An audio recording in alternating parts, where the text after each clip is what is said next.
सदियों से यह माना जाता है कि जब भगवान श्री कृष्ण ने अपनी नश्वर देह का त्याग किया, ठीक उसी क्षण द्वापर युग का स्वर्णिम अध्याय समाप्त हो गया और अंधकारमय कलयुग का आरंभ हुआ। यह एक युग का परिवर्तन था, एक दिव्य लीला का समापन। अपने ही यदुवंश के विनाश को देखने के बाद श्री कृष्ण ने समझ लिया था कि धरती पर उनका कार्य अब पूरा हो चुका है। लेकिन उनकी विदाई, जिसे स्वर्गारोहण कहा जाता है, कोई साधारण घटना नहीं थी। यह एक ऐसा रहस्य है जो आज भी भक्तों और विद्वानों को सोचने पर मजबूर कर देता है। कैसे वो परमेश्वर जिन्होंने महाभारत का संचालन किया, एक साधारण शिकारी के तीर से घायल हो सकते थे? क्या यह केवल एक संयोग था या गांधारी के श्राप का प्रभाव, या फिर यह भी उनकी एक लीला थी जो मानवता को कोई गहरा संदेश देना चाहती थी?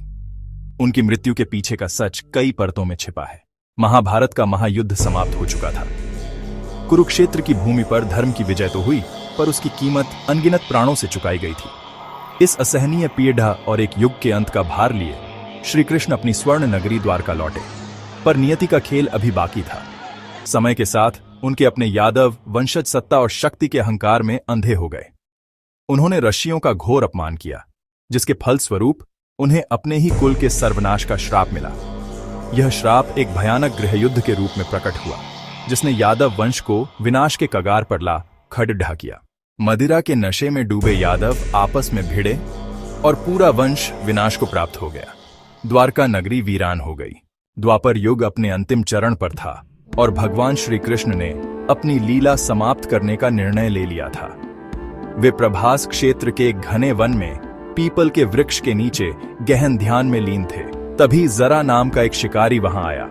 उसने झाड़ियों के बीच से दिखते श्री कृष्ण के कोमल चरणों को भूल से हिरण का मुख समझ लिया और बिना सोचे समझे उसने एक विषबुझा बाण चला दिया, जो सीधे भगवान के चरण में जा लगा।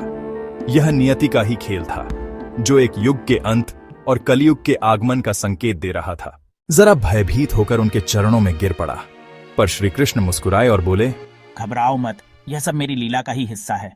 भागवत पुराण कहता है कि भगवान की मृत्यु कभी नहीं होती, क्योंकि वे जन्म और मृत्यु के चक्र से परे हैं। उन्होंने तो केवल अपना मानव रूप त्यागा था और अपने शाश्वत निवास गोलोक धाम में लौट गए थे।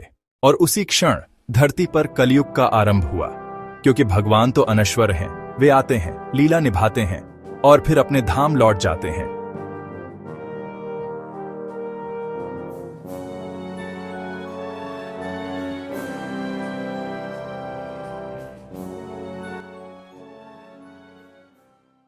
ऐसे ही अनसुने रहस्यों को जानने के लिए अभी सब्सक्राइब करें वॉइस ऑफ द एंशिएंट्स।